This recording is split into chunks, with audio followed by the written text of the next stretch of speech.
بسم اللہ الرحمن الرحیم۔ جب آدم علیہ السلام اللہ سے مغفرت طلب کرنے لگے اور اللہ تعالیٰ کا فرمان ہے، سورۃ الاعراف آیت نمبر 22 تا 23، تب ان کے پروردگار نے ان کو پکارا کہ کیا میں نے تم کو اس درخت سے منع نہیں کیا تھا اور بتا نہیں دیا تھا کہ شیطان تمہارا کھلم کھلا دشمن ہے؟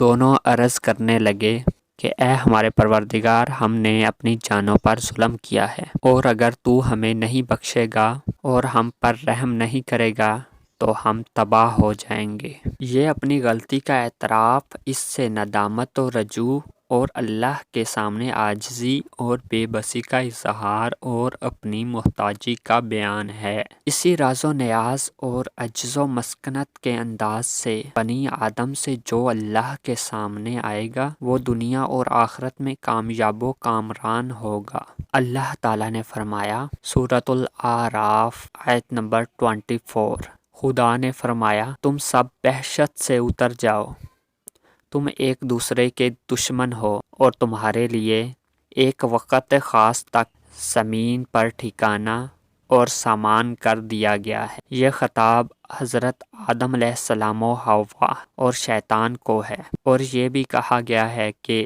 سانپ بھی ان کے ساتھ تھا۔ ان سب کو کہا گیا کہ تم جنت سے اتر جاؤ، تمہارے آپس میں دشمنی اور لڑائی ہوگی، اور اس بات میں سانپ کے شامل ہونے کی دلیل و حدیث پیش کی گئی ہے کہ نبی صلی اللہ علیہ وآلہ وسلم نے سانپ کے قتل کرنے کا حکم دیا اور فرمایا، جب سے ہم نے ان سے لڑائی کی ہے اس وقت سے اب تک ہم نے ان سے مصالحت نہیں کی۔ اللہ تعالیٰ کا فرمان ہے، سورۃ طٰ آیت نمبر 123، فرمایا کہ تم دونوں یہاں سے نیچے اتر جاؤ، تم میں بعد کے دشمن ہوں گے۔ یہ حکم حضرت آدم علیہ السلام اور ابلیس کو ہے۔ حضرت حوا حضرت آدم علیہ السلام کے تابع تھی اور سانپ ابلیس کے ساتھ تھا، اور بعد نے کہا کہ تثنیہ کے انداز سے یہ سب کو حکم ہے۔